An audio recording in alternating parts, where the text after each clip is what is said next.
Welcome, Mayor Berkley. Thank you. Yes. And I must apologize to everyone again. I'm obviously not a Vegas local because the dry air is taking a toll on my voice. I know we're going to have a very hot summer, I'm afraid. Yes, well, I'd love to start overall with just the landscape of Las Vegas. What are big projects? What are you guys working on, excited about, and all of that good stuff? Well, Las Vegas is an extraordinary city, obviously. It's a small town and an international city, all in one. When I moved to Las Vegas in 1964 with my parents, there were only 80,000 people in the entire Las Vegas Valley. Wow. There are now 2.6 million in the same geographic area. So the explosion of population in this city and all of Southern Nevada has been extraordinary. And when I was in Congress for 7 terms. 10 years out of the 14 that I served, my congressional district, which was the urban core of Las Vegas, was the fastest growing congressional district in the United States. Wow. So at any given time, I had 5,000 to 7,000 new residents pouring into Las Vegas, into my congressional district, and that's every month. So just extraordinary growth. And I often tell people, I didn't grow up in Las Vegas. I grew up with Las Vegas. And now, as much growth as we've experienced over the last 60 plus years that my family has been here, I think the next 10 years are going to be explosive in a really positive way. But Las Vegas is reaching a level of maturation as a community that I'm seeing changes and things going on that I never could have dreamed of when I was a kid. And I'll give you one example that has nothing to do with real estate, but has everything to do with real estate. When I was a kid growing up, if you would have told me that ice hockey would be the hottest game in town, I would have told you were out of your mind. But ice hockey is the hottest game in town. And so the changes and the evolution of the city have been extraordinary. When I became mayor, I inherited a very well-run city, and I'm very lucky about that. I have a wonderful city council. Everybody gets along. Everybody is committed to the success of our city, which makes coming to work every day very nice for me. And I also have a leadership team. Our city manager has been with the city for 29 years, not in that capacity, but nonetheless, he's been there, and all of my directors are very committed to the success of our city. That's incredible. I can attest. You have a great team. We've been lucky enough to work with a few of them. Oh, yeah. Yes, they are. Yeah. Something I wasn't exactly planning to dive into, but I think is really interesting. When you mention the growth of the city of Las Vegas, we spend a lot of time here talking about organizational growth, development, change. You, in a way, were managing incredible growth of the city. I'd love any insights you have on just the change of population and managing growth. It's tough for an organization. I think if you've been here for any length of time, you're just accustomed to it. And I would imagine again, the level of sophistication for our community. And Las Vegas is part of a number of jurisdictions in Southern Nevada. We have the county of Clark County, City of Las Vegas, North Las Vegas, Henderson, Boulder City. We're all part of the county, and we all work together very well. And so there's more collaboration than competition because there's plenty for all of us. And so I think I'm a great believer in collaborating and working closely with the other elected officials throughout Southern Nevada. We're all here for one purpose: to do the best job we can for the people that call Southern Nevada home. And I haven't found too many people that I've been working with over these many years that aren't as committed as I am to the success of our community. That's incredible. It's been really just amazing to see the city grow. Even downtown, if you haven't been to I got to put in a plug. If you haven't been to downtown Las Vegas recently, you need to go to downtown Las Vegas. There's so much growth and development. We have the arts district and the medical district, and downtown Las Vegas, the Fremont Street experience is absolutely terrific. So I know that these conventions are very intense, and people, of course, everybody must have gone, stayed out very late last night because they're not here. But if you are going out, enjoy yourself, and remember that we have a casino in every hotel, and I suggest that you try those table games because you can't leave Las Vegas a loser. So I can personally guarantee that if you play, you're going to win. Well, I will take that to the table. I will. Yes. Don't mention my name. Don't. I was personally assured by the mayor. Like the mayor told me I was. Yes, exactly. Well, I'd love to hear more your strategies on economic development, attracting residents. It doesn't seem like you guys have had much of a problem with that, but what are your strategies? When I was growing up, when we first moved to town, I was 13 years old. So I started junior high school here. What a fun time to move. I thought my parents took me to hell. We arrived in July of '64, and I thought, oh, no human being can live in this heat. And here I am now, 75 years old, and I still think no human being can live in this heat. But we managed. We figured it out. This is a city that recognized its potential early. Now, when I was a kid growing up, you never saw women on the strip. Women were the cocktail waitresses or the showgirls, and the men were the bosses. And of course, there were no women elected in this area, or probably any place else in the United States, in the mid-'60s. So that is the community that my family moved to. Things are dramatically different now, but we relied almost exclusively on gaming revenue.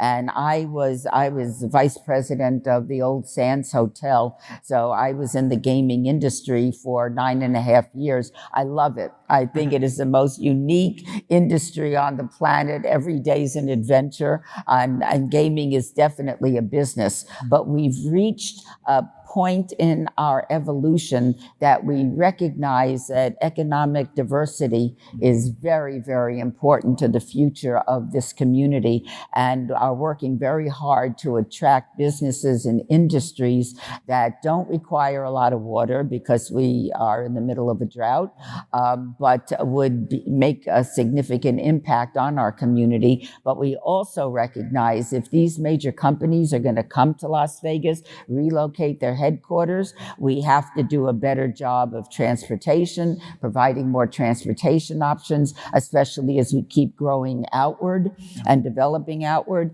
But we also need a much better education system. The education that I received at the Clark County School District was wonderful for the life I'm leading. It seemed to serve you well. I did all right. But it's obsolete for the life my grandchildren are going to be leading. And so that's going to be a very important part of our evolution, improving our education system. And healthcare is, that's how my family makes its living. My husband is a doctor, my daughter is a doctor, but I know that we need to do better when it comes to providing access to affordable health care in Las Vegas and throughout the area. So if we are really going to reach our potential and expand and diversify our economy, we have to provide these services, and people moving in have that expectation that their kids are going to get a good education, that they'll be able to get around town, and that if they're sick, there'll be an adequate number of healthcare providers to take care of them. So that's our future. We recognize it, and we're moving forward. That's incredible. When you talk about attracting new industries and tenants, who are your top targets, so to speak? Who are you really looking to bring here? We have the Las Vegas Global Economic Alliance, whose mission is to attract major businesses, and we are Google. I just welcomed Google Fiber to Las Vegas yesterday. Congrats! And I know we had a big ribbon cutting and a proclamation and everything else, but we are definitely be moving in that direction, and we want to attract these businesses. We want their headquarters here. I mean, there's low taxes. As you could tell, if you leave the conference and actually walk outside, you'll see that it's absolutely magnificent day. It's been beautiful. I've heard. I haven't. Yeah. If you go out, yes, it's breathtakingly beautiful. Yeah. And so for most of the year, we have very accommodating weather and tremendous amenities. I know people that come for the weekend or come for a conference think of Las Vegas as the Las Vegas Strip. The reality is on Saturdays, you'll see everybody at the soccer fields with their kids, and it's quite a lovely community. I grew up here, and I didn't turn out so bad. I can agree. When we talk about economic development, especially as it relates to tech, AI, huge right now. Yeah. Data centers are a huge piece of that. How are you guys thinking about data centers, infrastructure from that side of things? I think it's very important, and AI has been a part of the gaming industry for quite a while now, and the rest of us are catching up with it. It's the wave of the future. I don't quite understand it, but it doesn't matter whether I understand it or not. We need to accommodate our future to work with AI and use it to the best of our ability. But the gaming industry has been using AI for quite a while. Real leaders, actually. I mean, most algorithms are based off gaming algorithms, right? Yeah, isn't that something? That's pretty wild. That's pretty wild. Makes sense why we're stuck on our phones all the time. That's wild. I know you all are super proud of the Arts District. I'd love to hear a little bit more about that. Say that again? The Arts District? Oh, I love the Arts District. Long before I became the mayor, so I'm not taking any credit for this, although as mayor you get to take credit for everything. So the Arts District is a part of downtown Las Vegas, where there are extraordinary restaurants, boutiques, businesses, and art galleries. And we have a large number of local artists that work in these galleries, sell their work, and we're trying to accommodate them. A number of the artists came to the city of Las Vegas a few years ago and said, look, we can't afford to live where we work. And we want the city to help us so that this is a work, play, live situation. And so we are in the process of building affordable housing. Workforce housing is very important mission of the city of Las Vegas. And affordability is a big issue all over the country, Las Vegas as well. But right now we're building a garage in the Arts District because so many people it doesn't make any sense to have a business or a wonderful restaurant if somebody has to drive around for a half hour looking for a parking space. So we're building a garage to accommodate the extraordinary growth in visitors that are coming to the Arts District and the employees as well. And we just started charging for parking on the streets and giving significant breaks when it comes to parking fees to the employees that work in the galleries and work downtown so that they could afford to go to work and have a place to park their car. We're also, back to affordable housing, we are building an apartment complex that would accommodate those people in the Arts District that want to live down there. They want an urban lifestyle, and we're doing everything we can to ensure that they have that lifestyle. That's incredible. Affordability is a big piece where our audience intersects with municipalities many times. Yes. And I don't think many developers, are trying to build on affordable units. A lot of times the cost is very high too. Yeah, and it's working with cities oftentimes. And I'm curious your initiatives that you guys are using to work with developers, owners, and things like that to really help with costs. And one of the things that a lot of people don't recognize is that the city of Las Vegas is landlocked. So there's even though it looks like there's a lot of empty space out there, not so much. Yeah. And so a couple of things that we're doing, starting to build vertically, which, Las Vegas was very well known for 1- and 2-story, anything, houses, apartments, hotels. When I first got here in the early 60s, I don't think there were more than 1 or 2 high-rise hotels in the city, and it was 7 floors was the big high high-rise on the Las Vegas Strip. That obviously does not exist anymore, but we're starting to build up with retail on the bottom floors and, of course, housing on the top floors in the urban areas. A lot of infill is going on. But in addition to that, we have there isn't a city council meeting that we're not approving one housing project or another. And if you know Lennar, they're obviously nationally known home builders. They have just purchased, they have a substantial investment throughout Las Vegas, and we're looking forward to, I'm looking forward to buying a Lennar home as soon as they're built. Yeah. In where I live in Queensridge, they recently purchased the golf course, and there's going to be 1,440 higher end homes, probably topping off at $1 million, so 750 to $1 million. So that's a good price range. But in downtown Las Vegas, they also purchased the State Building and Cashman Field, that is, both of which existed in downtown Las Vegas for many, many years. They are a thing of the past, and that's going to be workforce housing. And mixed, there'll be single family houses, condos, townhouses, but the idea is that not only are we going to revitalize an entire area that is very, very close to downtown Las Vegas, but it's workforce housing. So teachers, police officers, firefighters, they can afford the down payment. So we're looking at a $350,000 to $400,000 range. Wow. Some a little more, some a little less, but in addition to that, of course, there'll be lots of green spaces, which are very important, but there'll be retail and restaurants, and we will change that part of town, which I don't think a whole lot of people would like to walk in the middle of the night in that part of town, but in a couple of years, they will be living in that part of town, and I think it's going to make a huge contribution, improve our tax base. There's another area, another golf course, Desert Pines, where we're going to be developing 1,500 new houses, again, moderate price range. And in Sky Canyon, which is in the western part of the city of Las Vegas, there's a whole new development that will eventually build out to 6,000 homes. Wow. So we're very cognizant of the fact that people, the first home, my parents bought a home when we had lived in Las Vegas for a couple of years. It was the first home that we ever purchased as a family. It was $33,000. So things have changed dramatically. Yeah. But we want to do everything we can to give people an opportunity to have home ownership. I think it's important. That's incredible. It's refreshing to hear the word workforce housing.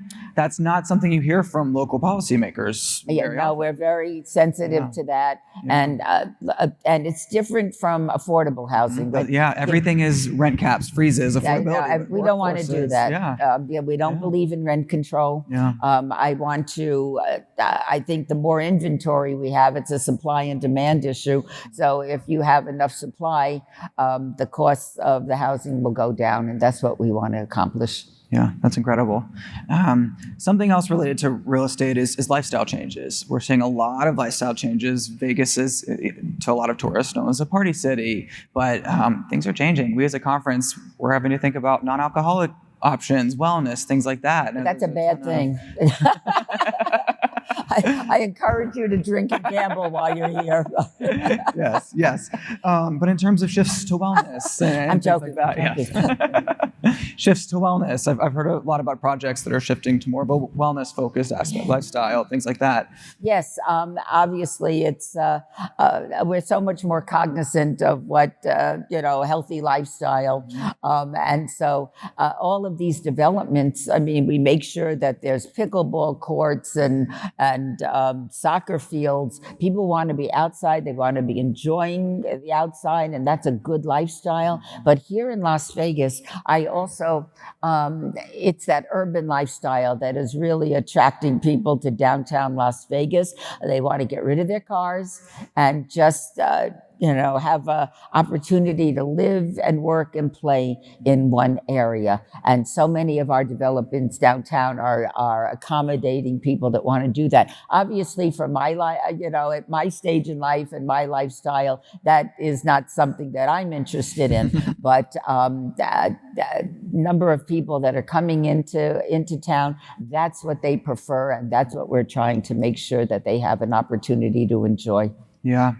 I personally don't have a car. I haven't had one for years. I live in DC, and when I do need to drive, I'm like, why do I have to get this hunk of metal from one side of the city to the next? When I was in DC, I lived on Capitol Hill, so I didn't have I didn't have a car for the first 9 years that I was there, and didn't miss it. I finally got a little smart car, and it was perfect. I probably saw you. I always notice this.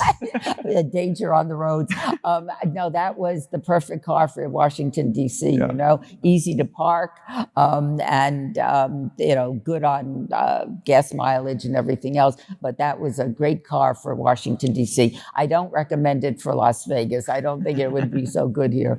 Yeah. One thing I'd love to really think about is, as far as real estate developments, getting buy-in from constituents is big. Something I see in DC a lot is development's so hard because people are very anti-development. It's how do you work with developers? How do you work with constituents to get everyone on board together? Yeah, the city of Las Vegas recognized the importance of early collaboration and getting buy-in from the community. So we do our due diligence, but more than that, we meet with the residents. We have town hall meetings so that people can come and tell us, what they want, what they don't. Now, having said that, there's always challenges. Depending on we have a homeless problem in not unique to Las Vegas, but still, this is a tourist town. People don't want to be approached by a homeless person, and we want people to enjoy their Las Vegas visit and come back and bring their friends, bring their enemies. I don't care, just come. So that we are building a very large homeless center.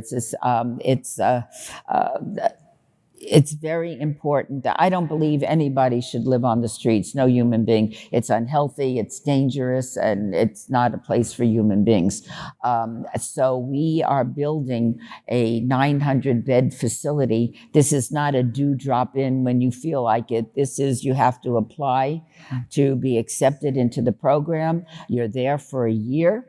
You live on campus. You get mental health therapy. You get addiction therapy, job training, and by the time you leave, you will be self-sustaining, and that is our goal. Now, having said that, and that is a priority of the city of Las Vegas, to get people off the streets and treated, not just stick them someplace, but give them an opportunity to be self-sustaining. But the neighbors were obviously not in my backyard. There was a number of meetings and a number of discussions. The project is going forward. I'm not sure that we satisfied everybody that was concerned about this, but I thought it was a necessary addition to our community. So we're moving forward with it, and I don't think it will have any impact on the neighbors, but there's always that concern about their property values and the safety of their families. So we experience that as well as every other city, but we do make an effort to find out what the neighborhood wants, what they're thinking, what they will accept, what they don't want to accept, and try to accommodate them the best we can. Yeah, well, congratulations. It sounds like a great project. It is a great project, and we already have a low barrier shelter where people can come in for resources, but this will be a couple of steps above that and actually have a purpose to take care of these people and get them off the streets. That's great. One thing I'd love to ask as we finish up, a lot of us here are leaders, a lot of us are going through change management. There's so much happening in the world of tech. I'd love any pieces of advice you have from a leadership perspective for the audience. I have a sign in my office, and it says, just do your damn job. And I'm a great believer in, just do your damn job. We're all here for a certain amount of time. I've been, honored with being able to represent my hometown, and I love every minute of this job. I've held a lot of jobs in the public sector, and this is above all, it's the best job I've ever had. I love it, but I also know that I'm here for just a finite amount of time. I'll either be here for 4 years or 8 years, and then you pass it on to the next person.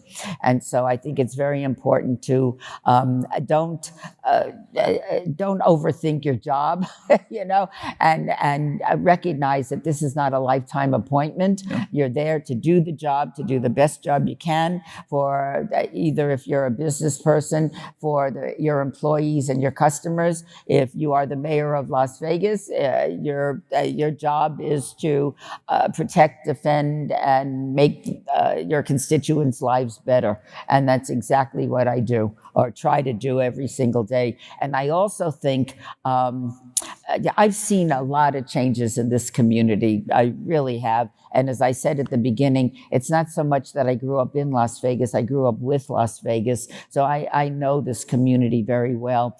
When I make decisions, I don't think very much about how it's going to affect me in my life. I think very much about how it's going to affect my grandchildren. I now have, there's 4 generations of my family have called Las Vegas home, and now I have 5 grandchildren. I want to leave a city that I love, but that my grandchildren will love and want to raise their own children who I will never get to meet, but I want to know that I left this city better for having served, and then just move on and let somebody else do the job. I love that. Well, thank you so much, Mayor Berkley. It was such an honor to have you on our show. No, it's my pleasure. Thank you all for being here. I appreciate it.